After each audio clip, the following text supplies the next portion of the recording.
আমার নাম শ্রী উপেন্দ্রনাথ ঘোষ, নিবাস বীরভূম জেলার টগরা নামক গ্রামে। 1871 খ্রিস্টাব্দে আমি বিএ পাস করি, আর তারপরই শুরু হয় চাকরির সন্ধান করা। কয়েক মাস ধরে বহু জায়গায় আবেদন করলাম, কিন্তু কোনোটাতেই কোনো ফল হলো না। অবশেষে জানতে পারলাম সিউড়ি জেলা স্কুলে একটা দ্বিতীয় শিক্ষকের পদ ফাঁকা হয়েছে। খবর পেয়ে নিজেই গেলাম সেখানে।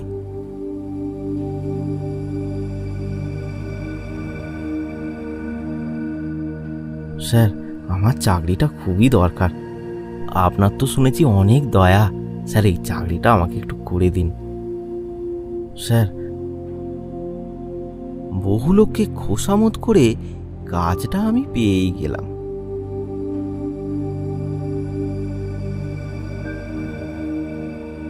আমার বেতন হলো মাসিক 50 টাকা। আমাদের গ্রাম থেকে সিউড়ির দূরত্ব 12 ক্রোশ। যোগাযোগের মাধ্যম একটা কাঁচা রাস্তা।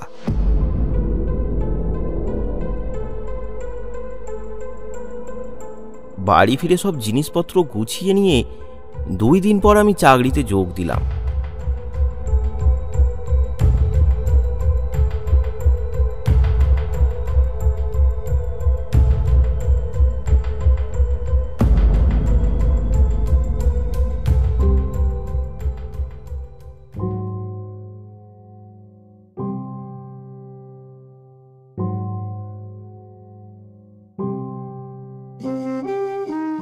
যেমন অল্প বেতন, সেই রকম একটা ছোটখাটো সস্তা বাড়ি খুঁজতে লাগলাম, কিন্তু পেলাম না। তা থাকবার জায়গা কিছু পেয়েছো? একটা অসুবিধার মধ্যে পড়েছি স্যার। এখানে সস্তায় তো কোনো থাকার জায়গা পাচ্ছি না। আচ্ছা, তাহলে এখন আমার বাড়িতেই থাকবে তাহলে। আপনার বাড়িতে? আচ্ছা, অনেক ধন্যবাদ আপনাকে। এখন আপাতত হেডমাস্টার মহাশয়ের বাসাতেই উঠেছি। দিনের বেলায় স্কুলে কাজ করি, আর অবসর সময়ে সস্তা ভাড়া বাড়ি খুঁজে বেড়াই।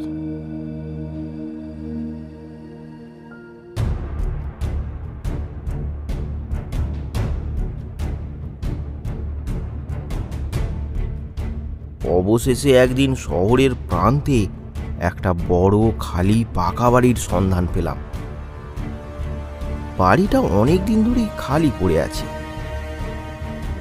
জায়গায় জায়গায় ফাটল, ভাঙাচোরা দেয়াল, তবে থাকবার উপযুক্ত কয়েকটা ঘর এখনো সেখানে আছে। দাদা, এখানে কোথাও বাড়ি ভাড়া দেওয়া হয় জানেন কি? ঘর আছে, তবে একটা সমস্যা আছে। লোকে গুজব রটিয়েছে বাড়িটা নাকি ভূতের বাড়ি। তখন আমি সদ্য কলেজের ছোকরা, ইয়ং বেঙ্গল। ভূতের ভয়ে যদি পশ্চাৎপদ হই, তবে আমার বিদ্যা মর্যাদা একেবারে ধূলিসাৎ হয়ে যায়। সুতরাং বাড়িটা আমি নেয়ারই মনস্থির করলাম। ঠিক আছে, এই বাড়িতে থাকতে আমার কোনো সমস্যা নেই। তাহলে ঠিক আছে, মাসে কিন্তু 5 থেকে ভাড়া লাগবে। ঠিক আছে, আমি রাজি।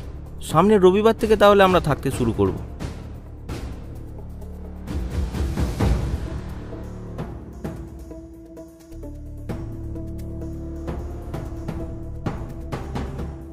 তবে এত দূরে একা থাকাটাও তো নিরাপদ নয়। চোর ডাকাতের ভয়ও তো আছে। তাই একজন সঙ্গী সন্ধান করতে লাগলাম। একজন জুটেও গেল।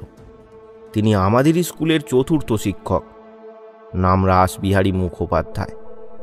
যদিও তিনি বিএ পাস করেননি, তাও কলেজে অধ্যয়ন করেছেন এবং নিজেকে ইয়ং বেঙ্গল শ্রেণীভুক্তই মনে করেন। রাসবিহারী বাবু, বলছি সস্তায় একটা ভাড়া বাড়ি পেয়েছি, থাকবেন নাকি আমার সাথে? আরে, আমি যেখানে ভাড়ায় থাকি সেখানে তো একটু অসুবিধাই হচ্ছে। তাহলে তো ভালোই হলো। এই রবিবার থেকে তাহলে আমরা ওখানেই থাকবো।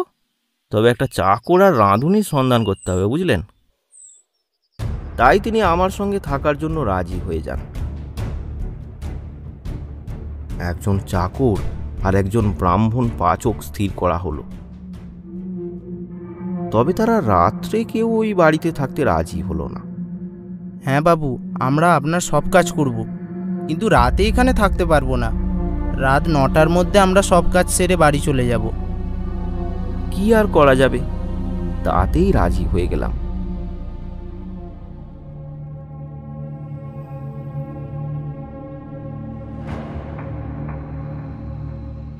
পরদিন রবিবারে সকালে আমরা জিনিসপত্র নিয়ে ওই বাড়িতে উঠলাম।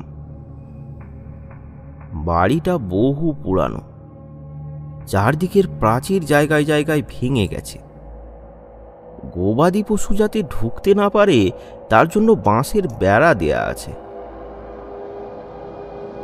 বাড়িটার চারিদিকে বাগান, অনেকগুলো নারকেল, আম, কাঁঠাল প্রভৃতি ফলের গাছ আছে, তবে সেগুলো ফড়িয়াগণের কাছে জমা দেয়া।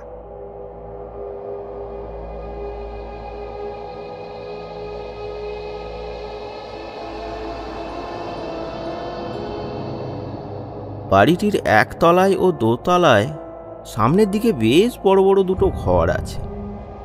সেই ঘর দুটোই আমরা দখল করলাম, কারণ আমাদের প্রয়োজন অল্প। বাড়ির পেছনে একটা পুকুর, তবে তার জল খাওয়ার উপযুক্ত নয়, এমনকি স্নান করারও উপযুক্ত নয়। তবে বাসন মাজা প্রভৃতি গৃহকর্ম তাতে করা যাবে। বাড়ির অল্প দূরে একটা ভালো দিঘি ছিল। আমাদের চাকর খাওয়া আর রাঁধার জন্য সেখান থেকেই জল আনত। আর একটা ঘর আমরা খাওয়া দাওয়ার জন্য ঠিক করলাম। আর একটা ঘরে দুটো চৌকি পেতে দুজনের শোয়ার ব্যবস্থা করলাম। সারা রাত ঘরে প্রদীপ জ্বলত। এইভাবে কিছুদিন কেটে যায়। ইতিমধ্যে দশহরার 2 দিন ছুটি পেলাম, সেই সঙ্গে একটা রবিবারও পাওয়া গেল। তাই আমি বাড়ি চলে গেলাম।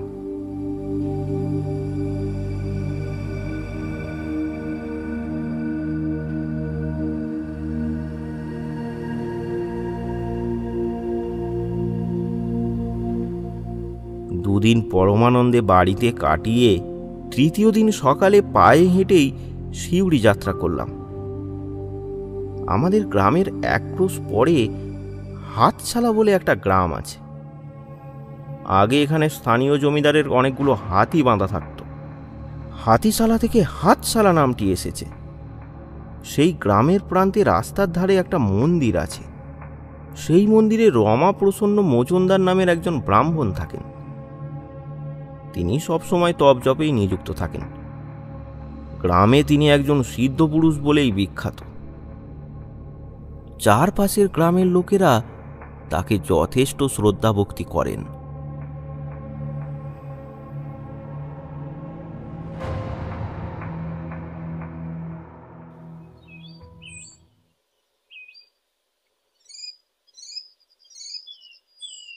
সেইখান দিয়ে যেতে যেতে দেখলাম মজুমদার মশাই খড়ম পায়ে দিয়ে মন্দিরের বাইরে দাঁড়িয়ে আছেন।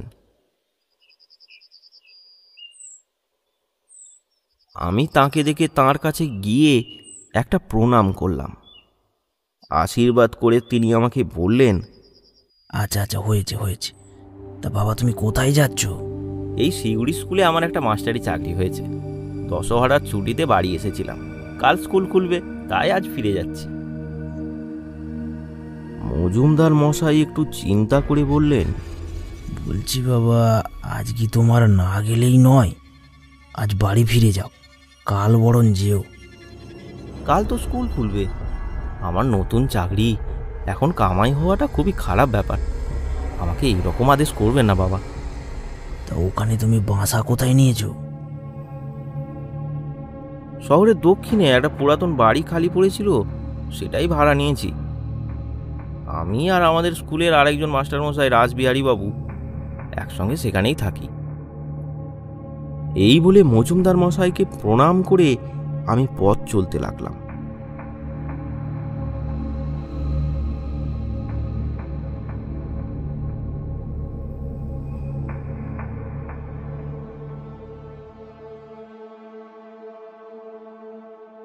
বেলা আন্দাজ 2টো হবে। শিউড়ি পৌঁছালাম। স্নান খাওয়া দাওয়া করতে 5টা বেজে গেল। খাওয়া দাওয়া করে বারান্দায় বসে তামাক খাচ্ছি। এমন সময় দেখি আমাদেরই গ্রামের একজন কৈবর্ত বড় একটা লাঠি ঘাড়ে করে আমার সামনে এসে উপস্থিত হলো। তাকে দেখে বিস্মিত হয়ে আমি জিজ্ঞাসা করলাম, কিরে তুই হঠাৎ কোথা থেকে এলি?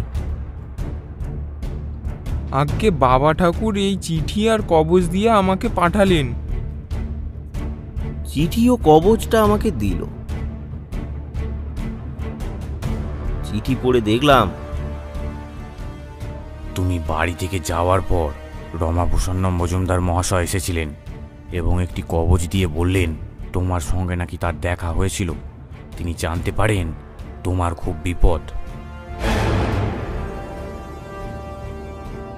তাই তিনি এই রাম কবজটি দিয়েছেন আর বারবার করে বলে দিয়েছেন আজই যেন তুমি এই কবজটি ধারণ করো। যদি তুমি কখনো ভয় পাও তবে তুমি তারক ব্রহ্ম নাম জপ করো। তিনুকে দিয়ে কবজ আর চিঠিটা তোমার কাছে পাঠালাম। পাওয়া মাত্রই কিন্তু কবজটা পড়ে ফেলো। ভক্তি ভরে ডান হাতে কবজটা তুমি পড়বে। দেখো এই কথার অন্যথা যাতে না হয়, এটা তোমার বাবার আদেশ বলে জানবে। চিঠি ও কবজ নিয়ে দিনুকে বললাম, তা তুই আজ এখানেই থাকবি তো? তোর খাবার জোগাড় করি। আগে না, বাবা ঠাকুর আমাকে বারবার করে বলে দিয়েছেন আমি যেন নিজে দাঁড়িয়ে থেকে আপনাকে কবজটা পরিয়ে দিই, আর রাতে গিয়ে আমি যেন এই খবরটা তেনাকে দিই আপনি কবজটা পড়েছেন কিনা। সুতরাং তাকে আর থাকবার জন্য অনুরোধ করলাম না। তার হাতে 2 আনা পয়সা দিয়ে বললাম, এই নে, বাজার থেকে মুড়ি মুড়কি কিনে খেতে খেতে যাবি। তার সামনে কবজটা আমি হাতে পড়ে নিলাম। সে আমায় প্রণাম করে বিদায় নিল।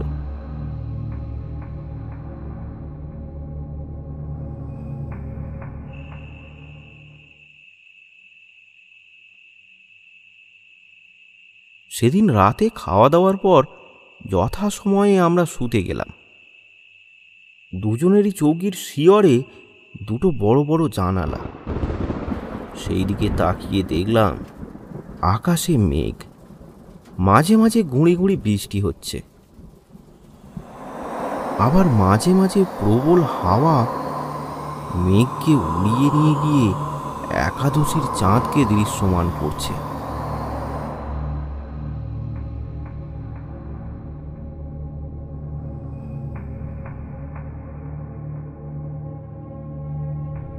আমরা দুজনে কিছুক্ষণ গল্পগুজব করে শুয়ে পড়লাম।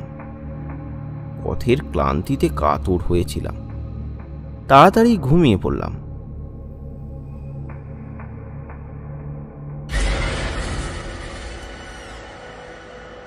অনেক রাতে হঠাৎ ঘুম ভেঙে দেখি বাতাসে প্রদীপটা নিভে গেছে।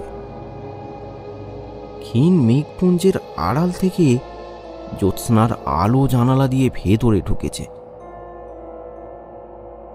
তাতে বিপরীত দিকের দেয়ালের কিছুটা অংশ আলোকিত হয়েছে। ঘুম জোড়ানো চোখে আস্তে আস্তে চোখ খুলে দেখি যেন একটা কঙ্কালসার বৃদ্ধ আমার বিছানার ওপর হাঁটু গেড়ে বসে 2 থাবা তুলেছে। এক দৃষ্টে আমার দিকে চেয়ে আছে। তার মুখখানা যেন বহুদিন রোগে শীর্ণ, গালের চামড়াগুলো ঝুলে পড়েছে। দন্তহীন মাড়ির ওপর তার ঠোঁটগুলো চুপসে বসে আছে। মাথায় সাদা ছোট চুলগুলো যেন দাঁড়িয়ে রয়েছে।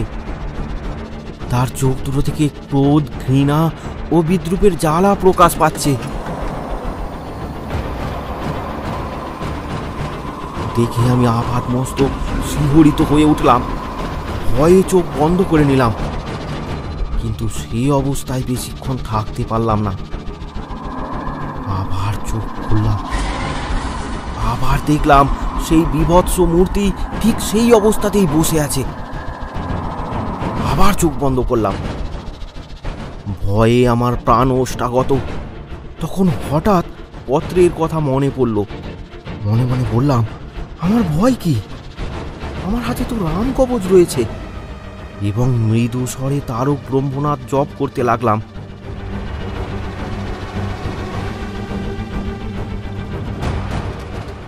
কিছুক্ষণ পরে আবার চোখ খুললাম। তখন সে মূর্তি আর নেই।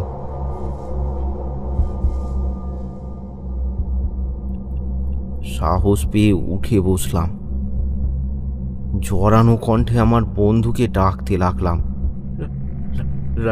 রাসবিহারী বাবু, রাসবিহারী বাবু, রাসবিহারী বাবু। রাসবিহারী বাবু উঠে পড়লেন। কি হয়েছে? আমি তখন প্রদীপ জেলে সমস্ত ঘটনাটা তাকে খুলে বললাম।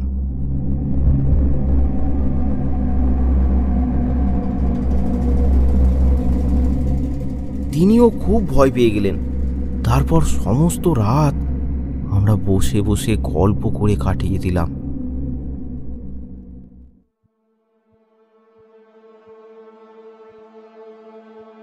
পরদিন সকালে দুজনেই সে বাড়ি ছেড়ে অন্য বাড়িতে গিয়ে উঠলাম। খাওয়া দাওয়া সেরে 10টার সময় স্কুলে গেলাম। টিফিনের সময় পিওন এসে একটা চিঠি দিয়ে গেল। দেখলাম সেখানে রমা প্রসন্ন মজুমদার মহাশয় লিখেছেন, বাবা জীবন, গতকাল তোমার সাথে দেখা হবার পর আমি তোমার বাড়িতে গিয়েছিলাম, আর আমি তোমার বাবাকে একটা রাম কবচ দিয়ে আসি, আর তাকে অনুরোধ করেছিলাম যাতে কোনো উপায়ে সেটা তোমাকে সন্ধ্যার আগেই উড়িয়ে দেওয়া হয়। আমি বুঝতে পেরেছিলাম তুমি রাতে কোনোভাবে ভয় পাবে, কিন্তু এই রাম কবচটির গুণে তোমার কোনো বিপদ হবে না। কবচটি তুমি নিয়মিত পড়ে থাকবে, আর যদি কখনো ভয়ের কোনো কারণ ঘটে তবে তারক ব্রহ্ম নাম জপ করবে, সর্বদা শ্রদ্ধাচারে থাকবে। মা ভবানী তোমার মঙ্গল করুক। চিঠিটা পড়ে আমি বিস্মিত হলাম। সেটা রাসবিহারী বাবুকে দেখালাম। রাসবিহারী বাবু, এই দেখুন। তিনিও খুব আশ্চর্য হলেন।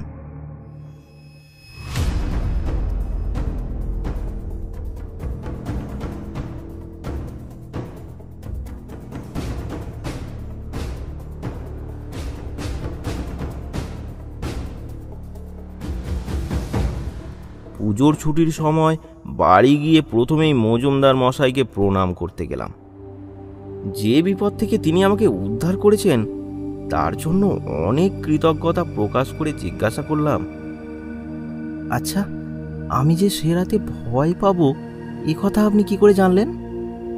একটু মৃদু হেসে মজুমদার মশাই বললেন, তুমি সেদিন এসে যখন আমায় প্রণাম করলে তখন দেখলাম একটা প্রেতাত্মা তোমার পশ্চাতে দাঁড়িয়েছিল।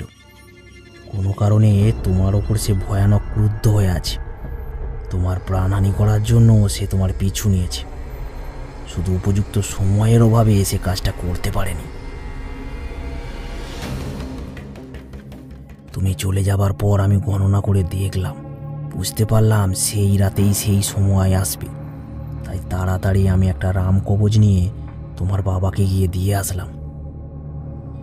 সে যাই হোক, তবে তুমি সে কবচটি কিন্তু সব সময় পড়ে থাকবে।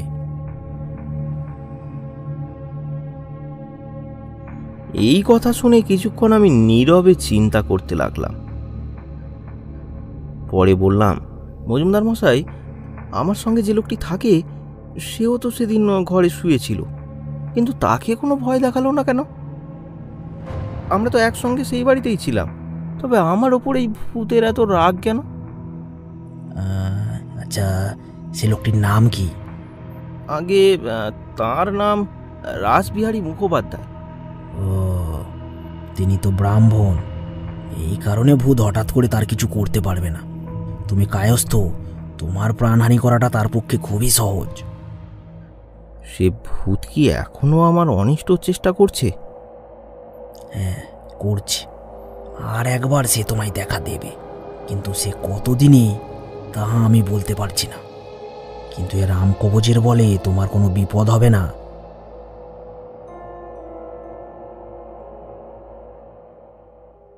তারপর 18 বছর কেটে গেছে। সে ভূতের কথা ভাবলে আমি প্রায়ই বিস্মিত হতাম, কিন্তু রাম কবচটি বরাবর সযত্নে ধারণ করে রেখেছিলাম। আমি ধীরে ধীরে দ্বিতীয় শিক্ষক থেকে প্রধান শিক্ষক হয়ে গেলাম। পরে আরও কয়েক বছর সুখ্যাতির সঙ্গে কাজ করে প্রেসিডেন্সি বিভাগের ডেপুটি ইন্সপেক্টরের পদ পেলাম। আমার বেতন তখন 150 টাকা হলো। মফস্বলের নানা জায়গায় ঘুরে ঘুরে বিদ্যালয় পরিদর্শন করাই ছিল আমার কাজ। একদিন মেদিনীপুর জেলার একটা গ্রাম্য স্কুল পরিদর্শন করতে যাচ্ছি। সন্ধ্যার পর খাওয়া দাওয়া সেরে গরুর গাড়ি ভাড়া করলাম। তারপর সেই গ্রামের উদ্দেশ্যে রওনা দিলাম।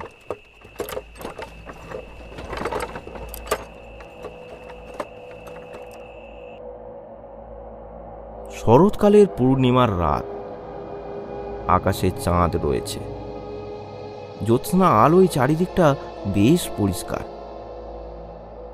রাস্তা দিয়ে গাড়ি মন্থর গতিতে চলেছে। আমি প্রথমে একটু শুয়ে ঘুমানোর চেষ্টা করলাম। ঘন্টা 2 এপাশ ওপাশ করা সত্ত্বেও কিছুতেই আর ঘুম আসলো না। তাই বাধ্য হয়ে চোখ মুছে উঠে পড়লাম। উঠে দেখি গাড়োয়ান তার বসার ওই সংকীর্ণ জায়গাটাতেই শুয়ে ঘুমিয়ে পড়েছে। জ্যোৎস্না রাত, পথ একেবারে পরিষ্কার দেখা যাচ্ছে। গরু দুটো অবাধে আপন মনে চলছে। রাস্তার দুধারে গাছের সারি, কোথাও দূরে দূরে, কোথাও বা ঠেসাঠেসি।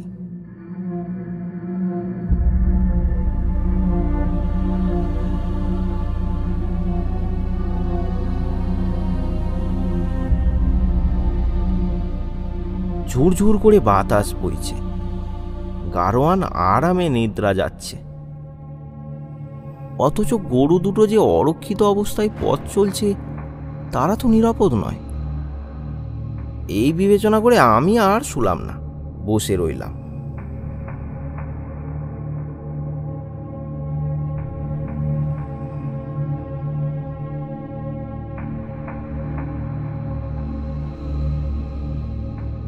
এই অবস্থায় প্রায় ঘন্টাখানেক কাটল।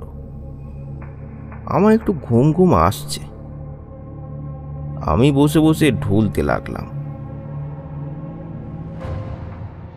হঠাৎ গরু দুটো থেমে গেল। একটা ঝাঁকুনি দিয়ে গাড়িটা দাঁড়িয়ে গেল। আমার ঘুম তখন ছুটে গেছে। চোখ খুলে দেখি সেই ভীষণ মূর্তি গরু দুটোর সামনে পথ অবরোধ করে দাঁড়িয়ে আছে। তার হাত দুটো গরুর গাড়ির ওপর রাখা। সেই শুষ্ক জীর্ণ চামড়ায় আবৃত বৃদ্ধ কঙ্কাল দাঁড়িয়ে আছে। আর সেই জ্বলন্ত চোখ দুটো আমার দিকে রেগে তাকিয়ে আছে। দেখে আমার শরীরের রক্ত হিম হয়ে গেল। আমি কাঁপতে লাগলাম। বুকের কাছে হাত রেখে তারক ব্রহ্মনাথ জপ করতে লাগলাম।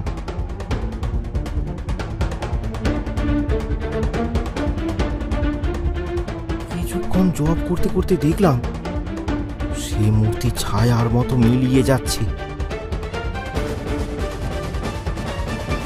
যখন সে একেবারে অদৃশ্য হয়ে গেল, গরু দুটো তখন গাড়ি পেছনে ঘুরিয়ে দিয়ে মহাবেগে ছুটতে লাগলো।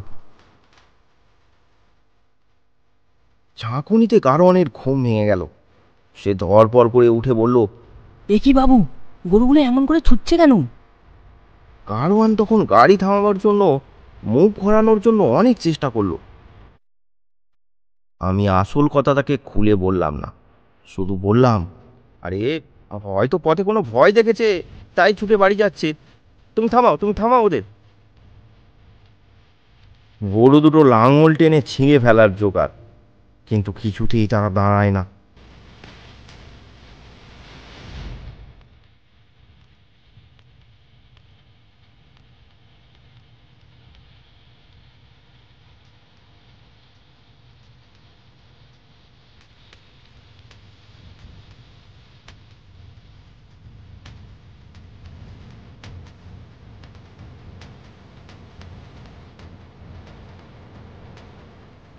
দৌড়াতে দৌড়াতে তারা যখন একটা বাজারে এসে পৌঁছালো এবং অনেক লোক আর গরুর গাড়ি দেখতে পেল, তখন দাঁড়ালো।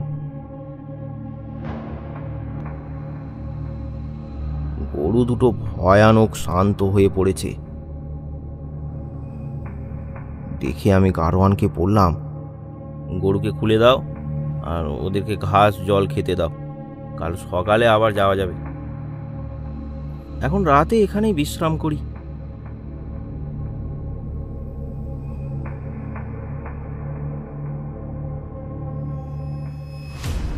তারপর আরও 7 বছর কেটে গেছে, কিন্তু আর কখনো এই রকম ভয় পাইনি।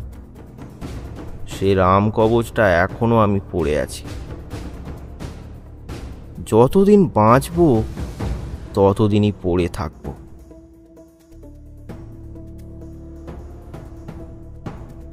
আরও ভয়ানক গল্প পেতে আমাদের চ্যানেলটি সাবস্ক্রাইব করুন আর কমেন্ট করে জানাতে ভুলবেন না গল্পটি কেমন লাগলো।